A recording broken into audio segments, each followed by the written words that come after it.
چونکہ اس وقت پورے عالم میں کرونا وائرس کی وبا پھیلی ہوئی ہے اور ہمارے ملک میں بھی کرونا وائرس کے سلسلے میں لاک ڈاؤن ہے،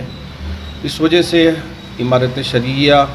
اور تمام حضرات علماء نے مل کر اور مسلم رہنماؤں نے مل کر یہ فیصلہ لیا ہے کہ جو آنے والی جمعرات 9 اپریل کو ہمارے پورے ملک میں شب برات آنے والی ہے، کیونکہ موجودہ حالات میں گھروں سے باہر نکلنا، ہجوم لگانا قانوناً و اخلاقاً نامناسب ہے۔ اس وجہ سے تمام حضرات علماء اور مسلم رہنماؤں نے تمام عوام الناس سے خصوصی گزارش کی ہے کہ شب برات کی عبادات میں تنہائی اور یکسوئی مطلوب ہے، اور یہ عبادات مستحب ہیں،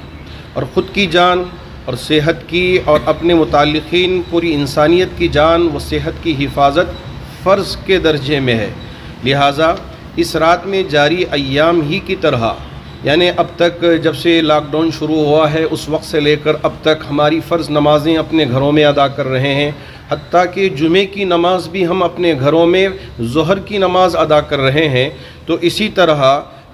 آنے والی شب برات میں بھی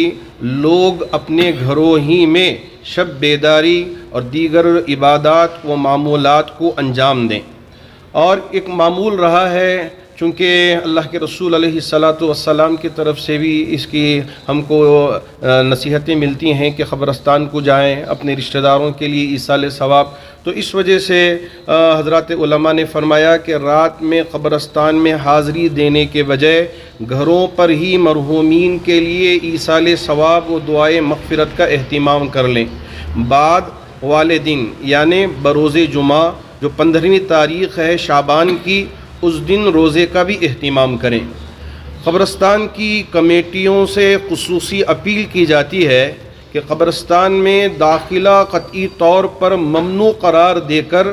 گیٹ مقفل رکھیں اور مکمل نگرانی رکھیں کہ وہاں اندر جا کر ہمارے نوجوان اکٹھا نہ ہو جائیں اور قانون کی خلاف ورزی نہ ہو جائیں۔ اس وجہ سے میں قبرستان کی کمیٹیوں سے ادب کے ساتھ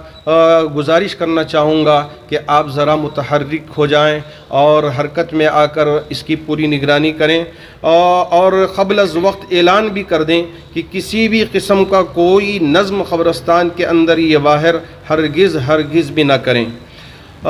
چونکہ نوجوان ان کا جذبہ ہوتا ہے گاڑیوں میں گھومنا، 2 3 نوجوان بیٹھ کے گاڑیوں میں گھومتے ہوئے نظر آتے تھے، تو ہم ان سے بھی ادب کے ساتھ، میں پورے ادب کے ساتھ میرے ان نوجوان ساتھیوں سے، دوستوں سے، بزرگوں سے گزارش کرنا چاہوں گا کہ رات کے وقت 2 ویلر، کار وغیرہ سواریوں میں نہ گھومیں اور نہ ہی ویلنگ کریں۔ باہر نکلنا سخت منع ہے، اور قانون کی خلاف ورزی کی صورت میں ہو سکتا ہے کہ پولیس کی طرف سے سخت کارروائی ہوگی۔ گزارش ہے کہ مندرجہ بالا ہدایات پر خود بھی پابند رہیں اور معاشرے کو بھی پابند رکھیں، تاکہ ہم سب مل کر آنے والے خطرات سے اپنے آپ کو بھی بچائیں اور پوری انسانیت کو بچا سکیں۔